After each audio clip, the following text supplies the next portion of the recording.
Баткен облусунда референдумга добуш бере турган жарандардын жалпы саны 300.500. Ал эми жергиликтүү кеңештерге депутаттарды шайлоо боюнча 280.000ге жакын жарандын тизмеси такталып, илинген. Дубандагы бардык шайлоо участкаларында керектүү даярдыктар көрүлүп, электр энергиясы менен үзгүлтүксүз камсыздоо үчүн кошумча генераторлор менен камсыздалган. Аны менен катар милиция кызматкерлеринин коштоосунда бюллетендер шайлоо тилкелерине жеткирилүүдө. 11 апрель добуш берүү күнү коомдук коопсуздукту тартип сакчылары менен катар ыктыярчы элдик кошуундун өкүлдөрү да көзөмөлдөшөт.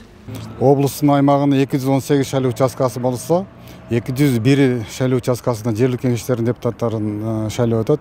Себеби 4 айлык кеңешинде башкача айтканда 17 шайлоо участкасында 2019-2020 жылдары шайлоо болуп өткөн. Ол алдыдагы шайлоого, референдумга сөзсүз ар бир жаран катышыбыз керек. Себеби биздин жарандык милдетибизди бардыгыбыз аткарабыз деп ишенем.